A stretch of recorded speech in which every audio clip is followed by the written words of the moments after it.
Yo, Wisdom Podcast, guys, with Ethan Seow. He is CEO at Center for Cybersecurity. Ethan, welcome to the pod. Can you give us a brief intro about yourself? Yeah, sure. Hi, everybody. I'm the CEO for Center for Cybersecurity. My focus has always been on helping people get into the career, do secure their companies and do all kinds of different things that supports their career. I think this is where, as a person, I've gone very far. Right from my initial plans, I was a medical student. I then went into business, done a lot of different things, and got to here after about 11 years of trying it out. And I'm glad I'm where I am, and at least I can give you a brief idea of who I am.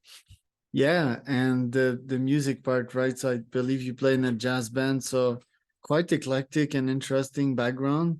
Why did you go from medicine to entrepreneurship? Oh, actually, the one of the most impactful experiences was speaking at TEDx NUS, so National University of Singapore. I first spoke over there because I was invited to speak, was bringing the music topic into there, and I met this really interesting guy called Derek Sivers. So Derek Sivers is a guitarist for Ryuichi Sakamoto when he was back in the US.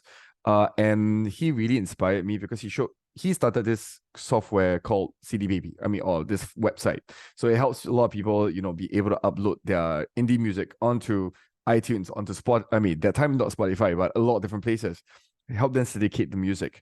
And he told me a lot about how music actually really impacted the musicians. How he fell in love with business because he really liked doing that. And I realized after a while of being in medicine, I realized that the impact of doing one person at a time was not good enough for me. And I really wanted to go really into entrepreneurship to really build something that mattered. Wow, man, it's interesting because yeah, Derek Sivers, one of my favorite entrepreneur for quite a while. Read all of his books. His latest books are quite funny. They're like super small chapters, and it's like 50 lessons in like 2 hours. So that I really enjoyed those, including the the voiceover actor saying chapter 21. I know I'm not sure if you read that one, but it was quite funny. Um, and it's fascinating to see that this guy in the music industry had like an impact on his audience, folks like you, right? Like it's like, oh shit, okay, the guy is has actually a huge reach, and yeah, I believe he's quite prominent as well in Asia as a digital nomad. Um, so I'm really surprised that yeah he got that kind of impact on you and shifted your career. I'm also the second thing I'm surprised about is that you said, well, medicine, you're literally saving lives, but you're like, yeah, one life is probably not enough. I need to do it bigger. Do you feel that this philosophy has paid up to this day? Do you feel you've impacted more lives than you could have in medicine so far? Uh, Absolutely. I mean, if you talk about the last 11 years, I think, so I was trained to be in psychiatry, right? So I was really interested in psychiatry. I was supposed to become a psychiatrist. I actually got into residency, but I didn't finish my final exam. So that's another story on its own. But I think the amount of lives that impacted, I mean, just in the last 2 years, we've gotten more than 50 people into jobs in cybersecurity. We have 170 people who joined us. But not only that, I also do life coaching. I've done UX design. I've done a lot of different things that impacted a lot of different things. I was very amused because some of the people I've impacted continued to impact a lot of people afterwards. I was part of starting some of the startups that then took a life of their own. They went on a different direction, but I'm very glad where they became and the kind of impact that they have made. And that's kind of what I've really enjoyed, where the little ripples that we can create, to really impact on that large scale. I love it, man. You are the second doctor, well, folk that studied medicine that is deciding to leave medicine to have a higher impact this week. The second is a guest I'm having on my pod. I'm actually meeting him physically here in Mexico. His name is Arne. He did 15 years in the ER, and he realized that especially young men had a crisis with growing up as a real man. Well, I don't like using the word real man, but he nowadays specializes into creating these ceremonies, these rites of passage, right? Like in which you go in nature and as a teenager, and you really learn what it needs to be self-reliant, to be entrepreneurial, and to be what a man is supposed to be and to do as a duty. In the same mentality as you, that like he saw that like treating folks coming at the emergency wasn't like the root cause problem. The root cause problem were that these men coming to the urgencies were childs in their bodies, you know. They were doing illegal shit and teenager shit at like 40 years old, right, and coming back with a gunshot wound. And yeah, that's quite fascinating, and because to me, like, medicine is like the top of the top when it comes to fixing humanity, kind of, or curing them. I don't know, maybe folks got their lessons after they came back from the ER and start changing their life, or psychiatry, you know, when you get to talk to someone for a while. But like, how hard is it to have a human change only with words and chemical pills as a psychiatrist? Do you feel that there's better ways to help people change? Yeah, actually, that's actually one of the major reasons why I left. Words do. I mean, it's not even about words, right? It's about how we view people, how we talk to people, how we connect with people. Once you connect with the person genuinely, it is possible to help them, but you also need to know whether they're people that you can help. Like a lot of things when it comes to psychiatry, right? Sometimes the people come to you already way off the edge, right? And what got them there was a whole set of circumstances that they didn't need to go through.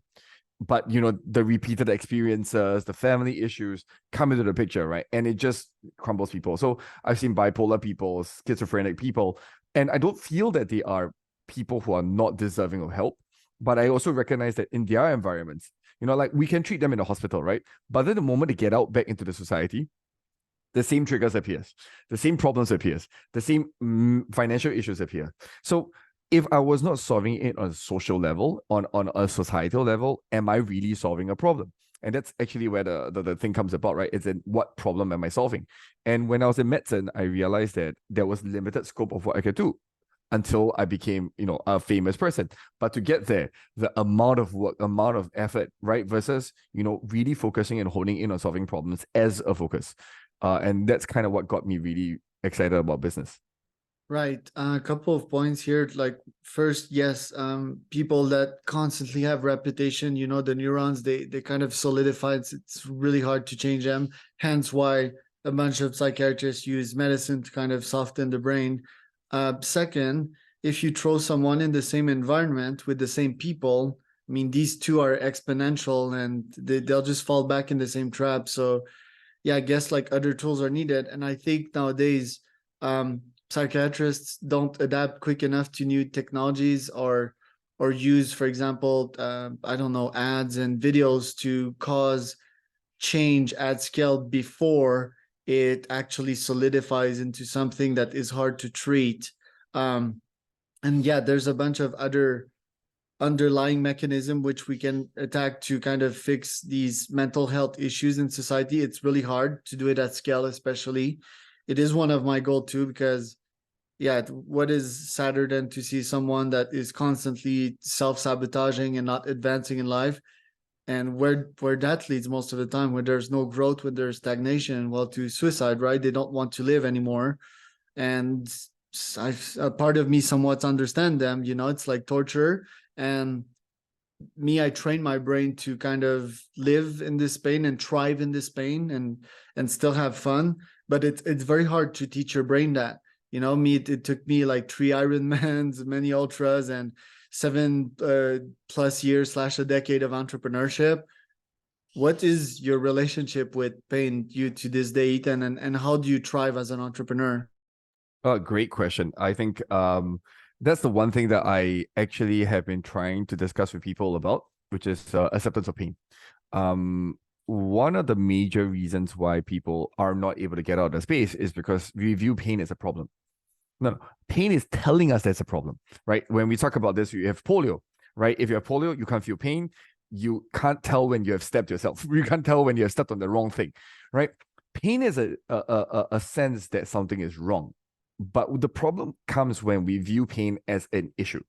within itself, right? So I've met people with chronic pain, fibromyalgia, all these kind of different things. I mean, there are different ways of handling pain, and we all kind of know that there's a lot of different elements about it. So I've been suicidal before. I've been depressed and feeling like giving up on life. A lot of these different elements before. I've been bullied very badly when I was younger. There were a lot of moments in my life where it was tough. I think one thing I'm always glad about is that I've always believed in trying harder. When I was talking about trying harder, it's really about, look, if it really hurts right now, really understand the pain and figure out what's really going on.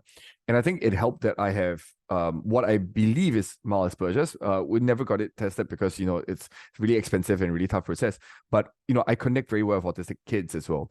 And what happens is that I realized that a lot of my tendencies and my thoughts is because I need to, intellectualize the concepts. And the when I take pain and I really focus on what it really tells me, that's actually majority of my strength, right? Like my whole energy is spent on understanding the pain that I've experienced, understand why it comes about, and then my goal is to then learn how to, turn the pain into something that is valuable and turn it into something into a lesson, into something that I can use as motivation for the next phase. What about mental health in Asia? Because I've been there for some time. To me, Asians are a bit more stoic, they don't communicate their emotions a lot. I think it's a bit taboo. What is the state of mental health in Asia? Is it something that's discussed? And Asia is like a big word because there's various countries in there. Maybe you can talk about South Korea, for example, and tell us like how this state of mental health affects society. So I think, okay, I'll speak from Singapore first, because Singapore is, where I am. We are a multicultural country, but we're very East Asian and South Asian. So like that's a lot of Chinese, a lot of Indians, a lot of Malays, and Southeast Asians, right? So all this in the space. So I think what's really interesting was my realization about the different cultures, right? So having traveled enough as a musician. So I've gone to Germany, gone to Poland, go to US. I had a lot of experiences where I realized that, wait, people are so much more open and very vulnerable in other spaces. Of course, that's to a certain degree, right? Like not necessarily fully vulnerable. Asians believe that if you show vulnerability, you are weak. I don't think this is very, very different from, many cultures, but we believe it to the level where by admitting that you feel sad or admitting that you feel bad is considered a bad thing. You're like you are officially weak and you're unable to do things. And we have a lot of stigma about going for therapy, stigma about speaking up about your emotions or what you're unhappy with, right? And most people do have the panic about speaking the wrong thing. So it comes in a whole series, right? I cannot say the wrong thing, I cannot talk about emotions, and I cannot talk about what I feel off about, right? So all these things actually compounds. If you talk about South Korea and Japan, those are actually really, really rough places when it comes to that, right? Those are some of the most hierarchical spaces where, the lower you are on the tier, the more you complain, the more people view you as weak, right? And so mental health in general in this region is very much underreported. I would say it is a space where we don't really understand that well. I mean, there's a lot of research done in this space, but a lot of it does come from Western point of views. And it does make it very blurred, right? Because you are not using Asian values and Asian mindsets as a benchmark or as a way of looking at the way that people think and the way that people are feeling. And so if you say that Singapore is the happiest place in the country because we take 10 out of 10 in the checkbox, do we know what happiness means? Do we know what it means to be free? Have I been on top of a mountain to feel the fresh air and really experience that? Do I know what happiness means? And so it becomes a whole bunch of things, right? So I think for me, it is a place where mental health is not viewed well, and it's something that we lack even an understanding of, let alone solve. Right. I think, level one is like keeping your emotions to yourself, because like sooner or later it's gonna explode, right? Like whether it's gonna explode on the dog, it's gonna explode on your wife when she triggers you.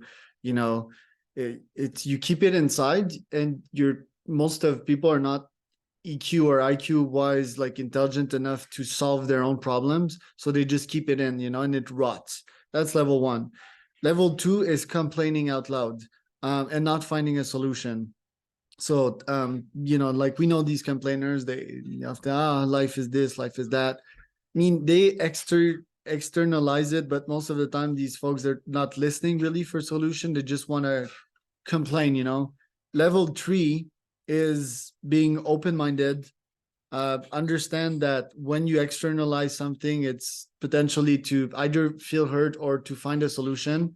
I think that's my level. Like I can externalize my problem.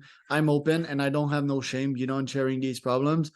And for example, on this podcast, I talk to so many entrepreneurs. So if I do externalize that problem to you, Ethan, and the world, I might find a solution. So I'm open. I don't suffer internally. And most importantly, I understand that, my problems are not my problems. First, what is ego? Like who is Charles? These packed up atoms, and a bunch of humans also share similar problems. And guess what? Have fixed these problems before. So if I share these problems, if I am looking for a solution, and most importantly, if I am patient and if I give myself the time, it will be fixed sooner or later. So yeah, these are the 3 levels in my mind. What do you think about that? Well, I would go into more granular details for me. That's the only difference, right? So I agree with you. First step is even voicing out, right? So first level is not voicing things out, keeping things within itself. One of the beautiful things about naming the enemy or naming the issue is that once you have words to describe what you're experiencing, it brings you to the next level straight away, right?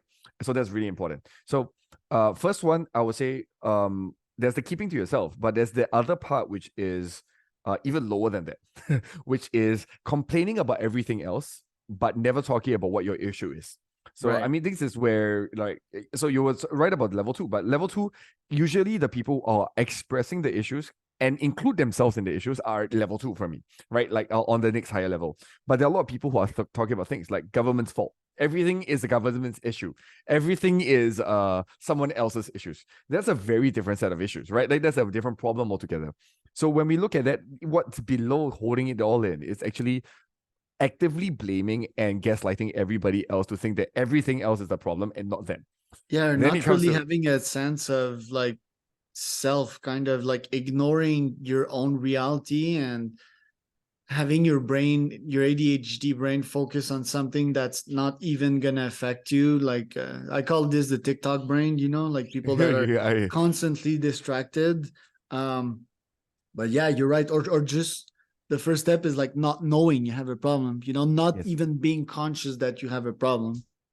not being comfortable with the idea that you have a problem, right? So everything is externalized to the extreme extent. Then there's the internalization, which is then you start blaming yourself or you start holding everything in because you feel like nobody can understand you. Then you start finding a space that you can express yourself. So I came up with this model when I was doing culture consultancy for companies. I still do on the side, but I call it rent. So first word is rent, which is speak your mind out, right? You need a safe space. You need to do all these different things because it is important for you to hear your own words. If you don't hear your own words, you don't know what you're thinking, right? So that's the first phase. Then reflection. Why am I thinking this way? Really understanding this. Then you analyze. So then it goes back to, is this the kind of person I want to be, right? Because after I've talked about it on a level 2, right, it becomes like hey, is this the person do I really want to be? Like, do I want to be a person who complains all the time, or do I want to be the person who tells people that they are doing it wrong, but I have never done it right before, right? These are the questions that we should be asking ourselves on a regular level. Then N becomes new perspective, right? So when you talk about new perspective, it's all about how can I improve my thought processes. So very much like what you talk about, right? I might have my stance, but I'm always open to a new way of looking at things. The last T is called test. As with everything in life, as long as you test, you'll figure it out along the way. So with the loss of ego is really, really important from what I'm hearing. Like we actually completely agree with you, right? Not having an ego about the fact that you might be wrong, that your hypothesis was wrong, that you might be hurting someone by accident without knowing it, but by admitting to it, taking responsibility for it, and learning how to get better at it. Yeah. Extreme ownership is one of my favorite concepts. I won't say book because the book is like 9 hours to read, but it takes like 1 second to understand the main concept, which is to always take ownership, as a leader. if you want to thrive, and that the leaders is a synonym with someone that thrives, that leads, that improves. And I think that's who we should always strive to be, or what we should strive to be. Now, life, yes, there's environments that you put yourself into. There's other humans, right? There's other humans sometimes that will try to have a stab at your feelings. Nowadays, I'm like water, like Bruce Lee. You can try to stab me, but you'll stab water, and as soon as you're finished stabbing me, well, the water comes back. Like if it was nothing. How do you get to that level? A lot of pain. So you were asking me about how I process pain, right? So every pain is a lesson. So I've gone through a lot of drama in my life. I have an ex-wife well, this is public, but it's okay. Ex-wife who cheated on me, and I had to go and figure that out because she was the closest person in my life. I also had a lot of different, ex-business partners who ended up being con men. So that's about 6 or 7 times in total, right? So I've gone through a lot of this through the hard way, right? And I've met all kinds of people, billionaires, hang out with them, saw their lives, asked myself, do I want this life for myself?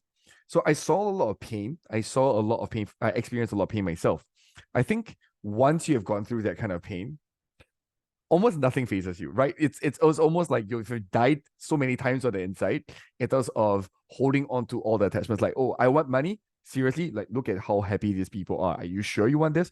And then it becomes and then you look at status, and then you go look at how unhappy those people are. Are you sure you want this? What actually matters to you, right? And then it became for me a day-to-day thing, right? Am I doing the thing today that can get me to the next point where I can make an impact and solving a problem? That then becomes the only thing that matters to me on the day-to-day level. Then the follow-up question is like, how do you not get traumatized by these events, and how do you get the growth mindset out of them? Because some people, they would be cheated on by their wives or their business partner, and they'll be like, yeah, I'm not getting into any relationship, I'm not getting into any co-foundership. Well, this is not the way to go. But a lot of people would react this way. How do you grow out of these experiences? Okay, so talking about this, so having been in psychiatry, I was actually learning spiritual healing at the same time.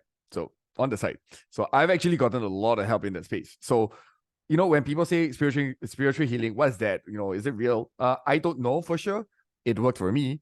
A lot of my traumas in the early phases were actually very much healed through certain spiritual healers, therapy, a lot of other things that helped me along the way, right?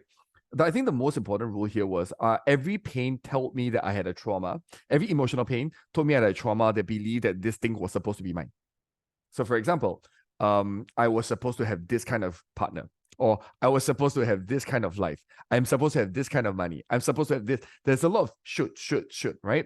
These are all traumas. These are all individually traumas, all from childhood, right? Because if you've watched The Wisdom of Trauma done by Gabor Mate, he talks a lot about what it tells you about yourself, your identity as a person, and losing those identities, meaning I let go of the fact. So one of my hardest decisions was, because I do music on the side. So like you said, I do jazz bands, Latin music.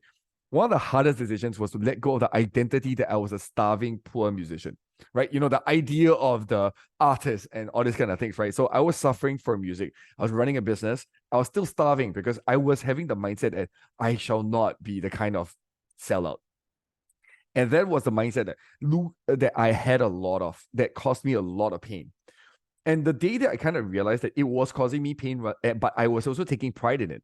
So it was a very interesting point, right? Where I realized that, hey, I'm taking pride in the amount of pain I'm experiencing. Whoa, that became an issue. Then I started recognizing that this is trauma. This is a romanticization of the idea of being a starving artist, of being a certain type of person. And that's when I started going, okay, cool. I need to really change my relationship with myself. And that's when I started going further into the individual traumas that came from childhood to be able to relieve myself of each of them. And that came from spiritual healing, that came from psychotherapy, and a whole load of different types of methods I've learned through the years. Yeah, I think a lot of founders can relate to that, like in the hustle for like 5-10 years and kind of fetishizing being broke in the ramen days, and like finally making it. And then it's weird, you have 10, 100 million in your bank account, and you're like, what? what is this? Like, how should I behave with this money? A lot of founders go through it. That would be a nice business, actually, like a post-exit founder coach. Give me 1% and I'll tell you how to react emotionally. No, that would not be ethical, but no, it's super interesting what you're describing in there. Isn't it another, like, one of my favorite solution to not avoid trauma, but kind of to work with these events is to talk about these things. I spoke with a Harvard graduate. I think she was like, I forgot what her postdoc was in. I think it was in neuroscience. And she was in charge of the emergency team on campus. So like the ambulance, the first responders. And she told me that, like, on rough nights, when she would get, like, because they get a lot of psychiatric cases as well, people that self-harm and so forth, they would talk right at the very end of the night. They would talk about the events, right when they happen, so that they don't have an opportunity to solidify in a negative way. And then I was like, okay, but my brain in the moment, most of the time, just after a traumatic event, it's not at the right place. It's full of cortisol. So isn't it better to wait and not discuss? And then I was like, yeah, I'm not losing anything just discussing about what happened in the moment and then rediscussing it later. Is that a good way to kind of release the tension in the brain muscle? So PTSD, right? So that's kind of post-traumatic stress disorder. So there's a lot of studies done in this area. I was actually really interested in this area. I think I lost interest partly because the research kind of went into a lot of different things, because they tried to do this for post-war veterans. The moment they come back, they re-traumatize them by talking about the issues again. The problem is not when you do it, it's how you do it. I would say that I agree with her. If you do it in the right way, right after the incident, you have the best chance of catching what is really going on in your brain. It is how, right? So, for example, how is this wrong? Why is this wrong? How is this impacting you? Why is this something that hits you so hard? So, for example, I mean, I've worked in the hospital. I've seen blood. I've seen dead people. I've seen all kinds of stuff. And it never traumatized me to the level, because I always had this feeling of, look, these are physical elements. I'm here to experience and witness it, right? So once you experience something that you feel is very traumatic, the question is, how are you interpreting this? How is your brain interpreting this? Is this something that tells you you are, going to die, right? One of the reasons why post-traumatic stress disorder comes along is because you feel like you're going to die at the moment, or you felt guilty for killing someone, when we're talking about war veterans, or you're talking about you feeling guilty for not being the person who got killed, which is another story on its own for PTSD for a number of people, or feeling bad that you couldn't help someone. So all these emotions need to be unpacked properly, not in the sense of I need to re-traumatize you and get you to tell me all the details, but going, what do you feel about it? What's the emotion behind it? And then you go from that emotion to understand, okay, where does this come from? So like I would like to go back to Gabor Mate's statement, which is most of the ideas that you have, most of the reasons why you get traumatized today is an extension of a trauma that could have come in childhood, right? And most of the time, it is an extension of an emotion that you felt, that you have merged together with the current emotion that you're experiencing regarding this situation. And what it does is it amplifies your previous experience and your previous traumas, such that it becomes very traumatic for you today. But again, the earlier you can go back and really solve the root cause, the better it is to be able to solve this in the entirety. Isn't it interesting that I feel there's some kind of biochemical that is related to death? It's not necessarily cortisol, but sometimes I do breath work, and in breath work, if you do it like intensively enough, there's like an ego death part, and then I have something that tries to bring me back to my body. It's like, no, Charles, don't go there. Like, and it's like this very primal instinct of not dying. And I think that us humans nowadays, we don't have enough data on ego and consciousness, and dying in itself. I don't think there's such a thing as death, and just like to bring you to the weird place that my brain brings me. I was like the other day, okay, if there will be such a thing as a general artificial intelligence, then we have cracked space-time, meaning we can go back and forth in space and time, meaning that we already cracked immortality, and that we will be able to solve that. Meaning, like, there's no such thing as a, anyway. I feel we'll understand like a bit more about like the consciousness and so forth, and that will help. And related to PTSD, I think it's really beneficial, like the psilocybin and MDMA, just to bring their state in their brain in a different biochemical state, so that, because I think that trauma always fires with the same neurons and the same pathways. Oh, my brain feels cortisol, adrenaline. Okay, I'm brought back to this place now, and this noise and this environment, and here we go again. That whole fucking negative pattern that theoretically amplifies itself, because it constantly brings me back to that space. And I've been there with various experiences that even to this day, if I think about them, there's like this negative feeling that hits me right in the heart, right? So if you bring someone in a therapeutic context and you word things differently, and you bring them different perspective with the experience that they live, and now their brain, oh, there's a little firing in a different direction. And then if it remembers that it fired differently that way and not in the same old negative way, then maybe you can have change. And I think that's ultimately powerful. I'm a strong believer in the biochemical state of things, meaning that if you take care of your body, for example, I'm drinking coffee right now, I'm fasting. If I take care of my body, I will naturally biochemically get in a happiness state. What last thought, because I know we're on time, but what do you think about that?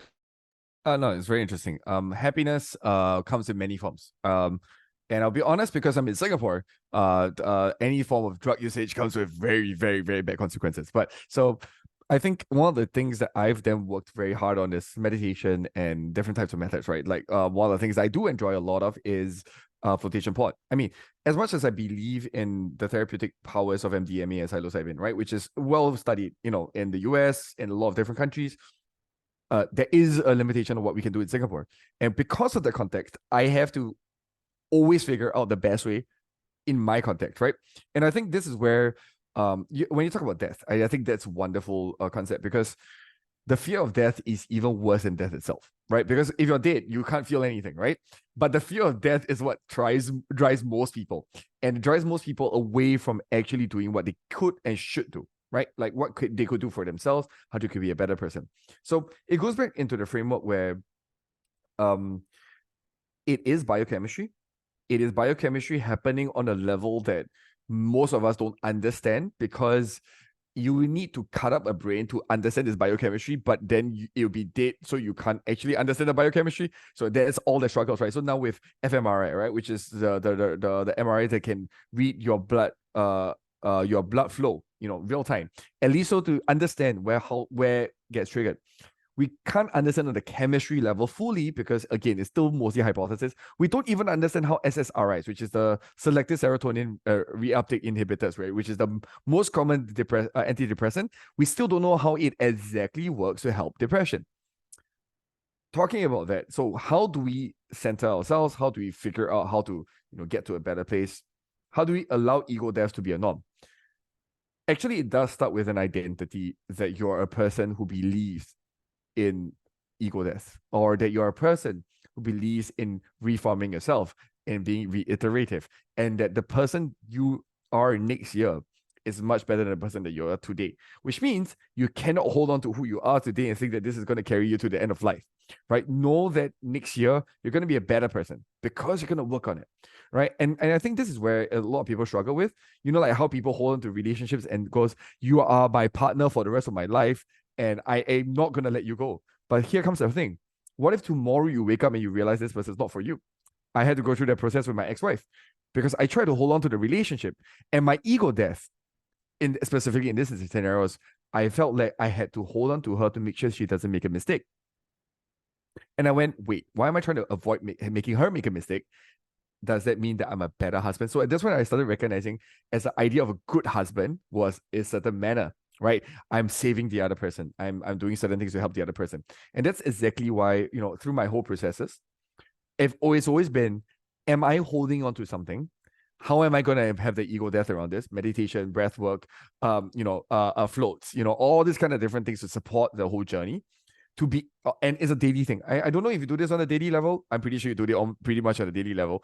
But the amount of time you spend on just fixing the thoughts in your head, as and when you see them coming, and that's like a good 90% of the work in a person. And then you do the rest of the work of the external things, of actually talking to clients, actually talking to people. That's a different set of work. But the real work really happens when you're in your own mind, looking at your problems, looking at who you are and what you are, and doing something about it. Right. Just being an optimist and stoicness also helps in this tough life, like you will face negative situations, but you will always grow out of them. Most people don't see things this way.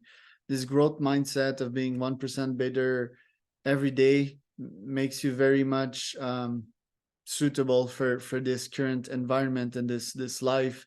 If you're patient enough, you get to see the rewards of it. Just that, yeah, this mindset, once it's solidified, this negative mindset, it takes time to dissolve, which makes this game very hard for most. But like, hopefully we can be on a mission to change that. I'm very much of a fan also of therapies that are free, accessible, and legal. Most importantly, breathwork is definitely one of these. I just go on the roof here, have some sun exposure in Mexico, and breathe at the same time. And you can get in various states. Meditation is one that's affordable also. Like you can try to meditate, but it's quite hard because breath work is like follow this breath, and meditation is like, yeah, you and your own mind sitting together. Thank you so much, Ethan, for the value that you shared today. Where can people find out more about you? Just go check out centerforcybersecurity.com. You can always find out more information about me from there, or you can find me on LinkedIn.